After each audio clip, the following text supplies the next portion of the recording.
Class में दोस्तों मैं कामिल रज़ा आपका स्वागत करता हूं। चलिए दोस्तों, आज हम बात करने वाले हैं बौद्ध धर्म यानी गौतम बुद्ध के बारे में। देखिए, मैं इसका पहला भाग बना चुका हूं, जिसका लिंक डिस्क्रिप्शन में है, आप वहां से जाकर वीडियो देख सकते हैं। देखिए, पहले वीडियो में मैंने आपको बताया कि गौतम बुद्ध का जन्म 563 ईसा पूर्व लुम्बिनी वन कपिलवस्तु में हुआ था और महामाया देवी की मृत्यु गौतम बुद्ध के 7 दिन बाद हो गई थी। गौतम बुद्ध के जन्म के 7 दिन बाद महामाया देवी की मृत्यु हो गई थी। इनके पिता का नाम शुद्धोधन था और 16 वर्ष की आयु में इनका विवाह जो यशोधरा से कर दिया गया था। इन्होंने 29 वर्ष की आयु में घर छोड़ दिया था, जिसको महाविनिष्क्रमण कहा गया। अर्थात 35 वर्ष की आयु में इनको ज्ञान की प्राप्ति हुई, अर्थात 80 वर्ष की आयु में इनकी मृत्यु हो गई और जिसको महापरिनिर्वाण कहा गया। इनकी मृत्यु के बाद कई संगतियों का आयोजन किया गया, जो कि इस प्रकार हैं। देखिए, प्रथम बौद्ध संगति 483 ईसा पूर्व कहाँ आयोजित की गई थी? ये की गई थी राजगृह में, और इसका शासनकाल था, ये था अजातशत्रु के शासनकाल में। इसके जो अध्यक्ष थे वो थे महाकश्यप। तो देखिए, ये अधिकतर आपके क्वेश्चन में बहुत ही इंपॉर्टेंट संगतियाँ हैं, इनको याद करने की जरूरत है। आपके हर एक एग्जाम में इन संगतियों के बारे में पूछ लिया जाता है। इसमें किसी प्रकार से पूछ लेता है कि प्रथम बौद्ध संगति का आयोजन कहाँ किया गया था, तो आपको अगर याद होगा तो आप करेक्ट करेंगे, तो इसको याद करने की जरूरत है। यह इस प्रकार से पूछ लेता है कि प्रथम बौद्ध संगति किसके शासनकाल में आयोजित की गई थी, या प्रथम बौद्ध संगति में किन बिंदुओं पर चर्चा हुई थी। तो चलिए हम स्टार्ट करते हैं।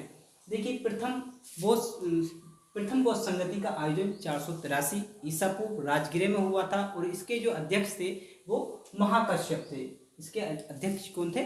महाकश्यप थे। और ये किसके शासनकाल में हुई थी? अजातशत्रु के शासनकाल में। देखिए, दूसरी बौद्ध संगति 100 साल बाद यानी 383 ईसा पूर्व कहाँ आयोजित की गई थी? वैशाली में इसका आयोजन हुआ था और इसके जो अध्यक्ष थे साबाकामी इसके अध्यक्ष थे। और किसके शासनकाल में हुई थी? कालाशोक के शासनकाल में। तो देखिए, ये दोनों बौद्ध संगतियाँ एक दूसरे से जुड़ी हुई हैं। किस तरह से याद करेंगे इसको? देखिए, प्रथम बौद्ध संगति गौतम बुद्ध की मृत्यु यानी 483 ईसा पूर्व के उसी समय आयोजित की गई थी। कहाँ? राजगृह में। और इसके अध्यक्ष को कौन थे? महाकश्यप इसके अध्यक्ष थे। और किसके शासनकाल में आयोजित की गई थी? अजातशत्रु के। अब इनमें किन बिंदुओं पर इस सभा में चर्चा हुई है? देखिए, इस बौद्ध संगति में जो गौतम बुद्ध के जो उपदेश और शिक्षाएं थी उनको 2 भागों में बांटा गया था। उनके 2 ग्रंथ लिखे गए थे। क्या था? एक सुत्त पिटक और एक विनय पिटक। दूसरी बौद्ध संगति में क्या हुआ? दूसरी बौद्ध संगति कहाँ आयोजित की? वैशाली। और उसके जो अध्यक्ष थे कौन थे? साबाकामी थे। और किसके शासनकाल में हुई? कालाशोक के शासनकाल में। अब इनमें किस बिंदुओं पर इन पर चर्चा मिलती है? तो इसमें महासंदिग्ध एवं स्थिरवाद, बौद्ध धर्म 2 भागों में विभाजित हो गया। एक महासंदिग्ध और स्थाविरवाद में विभाजित हुआ, जिसमें महासंदिग्ध के जो अध्यक्ष थे वो महाकश्यप थे और स्थाविरवाद के जो अध्यक्ष थे वो कौन थे? महाकात्यायन थे। तो देखिए, इसका विभाजन हुआ। अब इसमें फिर तीसरी बौद्ध संगति का आयोजन जब किया गया वो किया गया 247 ईसा पूर्व में। 247 ईसा पूर्व में कहाँ आयोजित की गई थी? पाटलिपुत्र। और इसके जो अध्यक्ष थे वो कौन थे? मेघलीपुत्र तिष। और किसके शासनकाल में आयोजित की गई थी? अशोक के शासनकाल में आयोजित की गई थी। अब इसमें इस संगति में क्या हुआ था देखते हैं इसके बिंदु। देखिए, इस संगति में एक और पीटक जोड़ा गया। पहली बौद्ध संगति में 2 पीटक जोड़े गए थे, एक सुत्त पीटक और एक विनय पीटक। ठीक है। अब तीसरी बौद्ध संगति में एक पीटक जोड़ा गया, उसका नाम था अभिधम पीटक। अभिधम पीटक तीसरा पीटक जोड़ दिया गया। इस संगति में स्थाविरवाद, पहले दूसरी संगति में जब बौद्ध धर्म 2 भागों में विभक्त हुआ, महासंधि को स्थाविरवाद, तब तीसरी संगति में जब अभिधम पीटक जोड़ा गया तो स्थाविरवाद का इसमें बोलबाला था।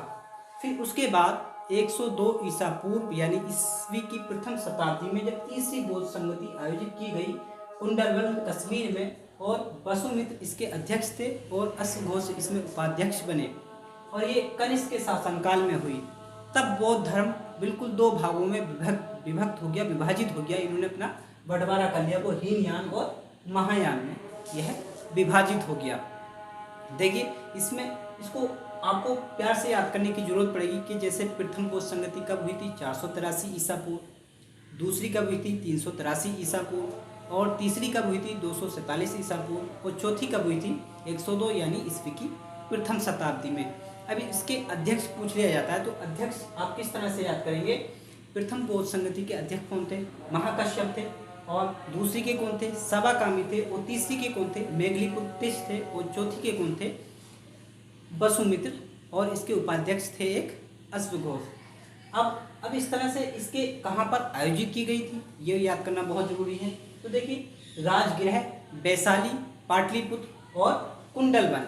अब इस तरह से आप याद करेंगे, प्रथम पहली कहाँ हुई थी? घर में, यानी राजगृह में हुई थी। दूसरी कहाँ हुई? वैशाली में हुई थी। और तीसरी पाटलिपुत्र और चौथी कुंडलवन कश्मीर में आयोजित हुई थी। अब किसके शासनकाल में हुई? तो पहली अजातशत्रु, दूसरी कालाशोक, तीसरी अशोक और चौथी कनिष्क के शासनकाल में। पहली में किन बिंदुओं पर चर्चा हुई?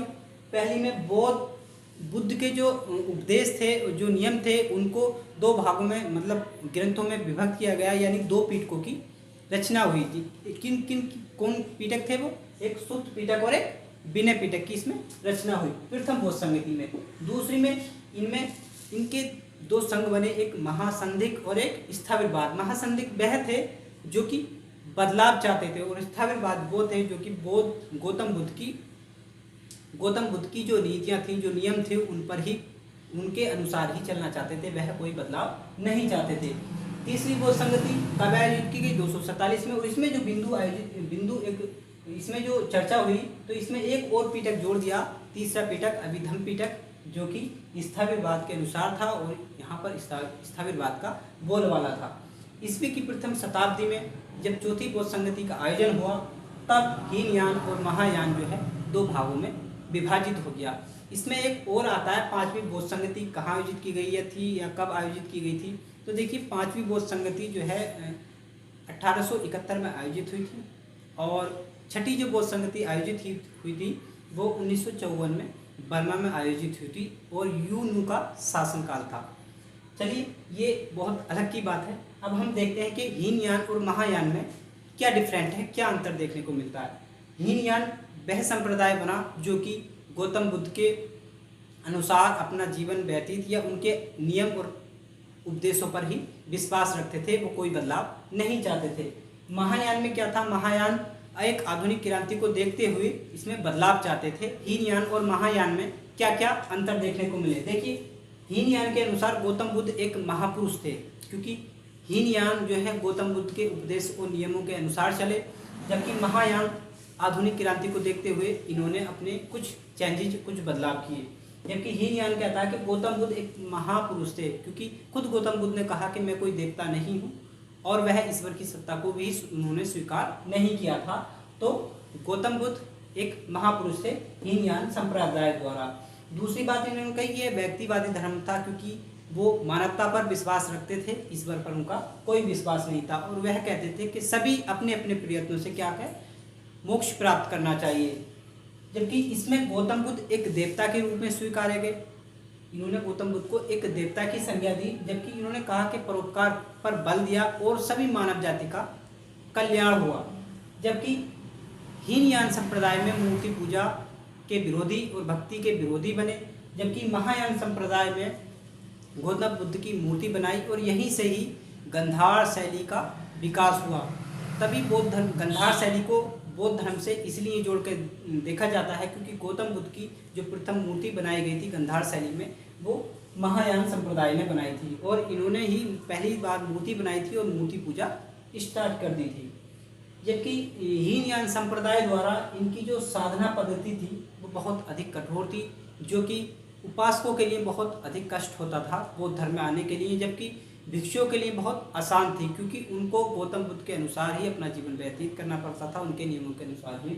जबकि इन्होंने अपनी साधना पद्धति इतनी सरल कर दी कि जो साधु, जो बहुत भिक्षु थे इनके, उनके अनुसार ही उपासक भी इनके साथ आसानी से धर्म को स्वीकार करते थे। दूसरी बात, हीनयान के अधिकतर जो साहित्य थे वह पाली भाषा में रचे गए, और महायान ने अपनी जो भाषा संस्कृत को अपना लिया था, और इन्होंने जो अपने ग्रंथ रचे वह इनके साहित्य संस्कृत में देखे गए। तो देखिए, ये इनमें डिफरेंट देखने को मिलता है। चलिए अब इनकी बात करते हैं। इनके जो महायान के दो संप्रदाय थे, एक था शून्यवाद। देखिए, शून्यवाद का जो संप्रदाय के जो प्रवर्तक हैं वो नागार्जुन थे, जिसको सापेक्षवाद का भी सिद्धांत कहा जाता है। इसके जो प्रवर्तक थे कौन थे? नागार्जुन। देखिए दूसरा संप्रदाय है विज्ञानवाद। देखिए विज्ञानवाद के जो प्रवर्तक थे वो थे मैत्रेयनाथ, और ये इसका जो विकास हुआ था वो 3वीं सदी में हुआ था। ईस्वी की 3वीं सदी में जाकर इसका विकास अधिकतर देखने को मिलता है। दूसरी बात करते हैं बोधिसत्व क्या है। देखिए बोधिसत्व अधिकतर आपके क्वेश्चन में पूछ लिया जाता है कि बोधिसत्व क्या है। तो बोधिसत्व यह है जो व्यक्ति निर्वाण, स्वयं तो निर्वाण प्राप्त कर चुका हो और वह बाद में दूसरों को भी निर्वाण प्राप्त करवाए, वह क्या है? बोधिसत्व कहलाता है। जैसे कि गौतम बुद्ध ने खुद तो निर्वाण प्राप्त किया, अर्थात दूसरों को भी ही निर्वाण की प्राप्ति करवाई, तो वह क्या है? बोधिसत्व कहलाता है। दूसरी बात करते हैं कि वज्रयान संप्रदाय।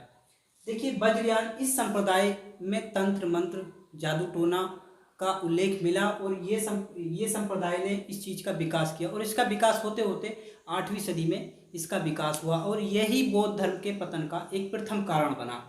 क्योंकि सभी कर्म कांडों से बचने के लिए ही लोग बौद्ध धर्म को अपनाते थे। अब इसमें ही कर्मकांड होने लगे तो लोग इस धर्म से थोड़ा दूर होने लगे, और यही एक इस बौद्ध धर्म के पतन का एक कारण है। अब बात करते हैं बौद्ध साहित्य के बारे में। देखिए इसमें बहुत ही, इससे जोड़कर आपके पेपर में बहुत सारे क्वेश्चन पूछे जाते हैं। चलिए देखते हैं बौद्ध साहित्य। देखिए बौद्ध साहित्य का जो सबसे पुराना ग्रंथ है वो त्रिपिटक है, और त्रिपिटक कितने हैं?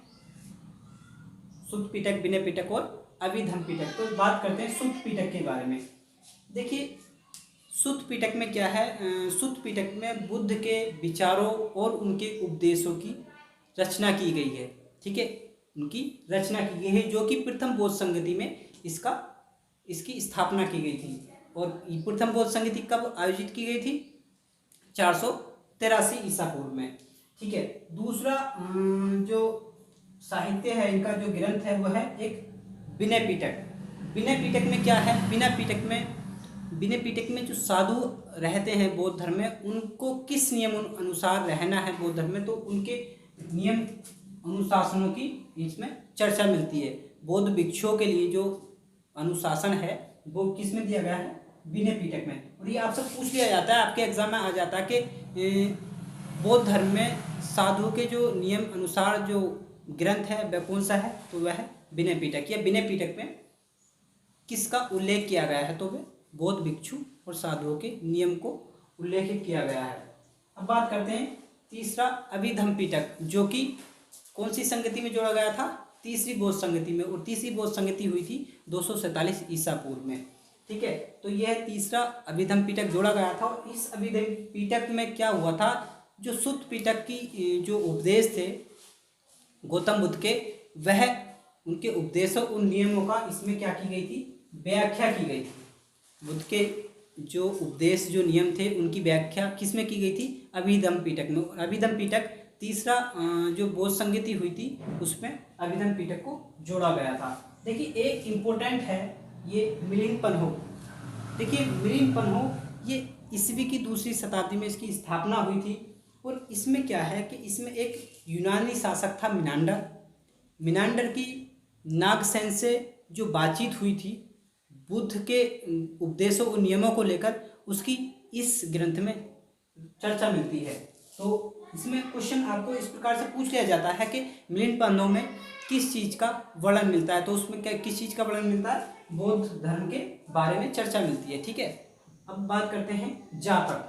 देखिए जातक ग्रंथ जो है, इसमें बुद्ध की 84,000 पूर्व जन्मों की कहानी है, जो कि 500 गाथाओं के रूप में लिखी गई है। और यह एक ऐसा ग्रंथ है जो कि गद्य पद में लिखा गया है। देखिए जातक बहुत ही इंपॉर्टेंट है कि पूछ लिया जाता है कि बौद्ध धर्म का ऐसा कौन सा ग्रंथ है जो गद्य पद में लिखा गया है, तो वह है जातक। तो जातक में क्या है? इसमें बुद्ध के जीवन की 84 पूर्व जन्मों की 500 गाथाएं लिखी हुई हैं। अब देखिए बात करते हैं चैत्य क्या है। देखिए चैत्य एक बौद्ध धर्मों का जो पूजा स्थल था, जो कि महायान संप्रदाय द्वारा स्थापित किया गया था, क्योंकि इन्होंने ही बौद्ध धर्म में मूर्ति पूजा का शुभारंभ किया था महायान में। तो चैत्य क्या था? चैत्य ये था कि बौद्ध धर्म में जो पूजा स्थल था उसको चैत्य कहा जाता है। जैसे कि आज के ज़माने में हम बोलते हैं कि मंदिर एक हमारा पूजा स्थल होता है, तो इसी प्रकार से चैत्य इनका एक पूजा स्थल था। देखिए, बात करते हैं स्तूप के बारे में। स्तूप वह था जहाँ पे बौद्ध धर्म के जो अनुयायी थे, जो कि निर्वाण प्राप्त के बाद जो उनके अवशेष, जो उनके हड्डी या कोई अन्य सामान बचते थे, वह स्तूप में रखे जाते थे। उस स्थान को क्या कहा जाता है? स्तूप कहा जाता है। अब बात करते हैं मठ। देखिए, मठ बौद्ध धर्म के जो भिक्षु, जो साधु होते थे, उनके रहने का स्थान को क्या कहा जाता था? मठ या विहार कहा जाता है। देखिए, ये थी गौतम बुद्ध यानी बौद्ध धर्म के बारे में जो मैंने आपको बताया है। उम्मीद करता हूँ कि आपको पसंद आया होगा। अब इसमें बात करेंगे, अगला जो वीडियो मैं बनाने वाला हूँ बहुत जल्दी, वो मगध का उत्कर्ष, जिसमें शुंग वंश, कर्ण वंश, बहुत सारे वंश आएंगे, उनके बारे में पढ़ेंगे। अगर आपको ये वीडियो पसंद आया हो तो प्लीज़ लाइक करिएगा, वीडियो को लाइक करिएगा, ज़्यादा से ज़्यादा शेयर करिएगा और चैनल को सब्सक्राइब करना ना भूलें। धन्यवाद।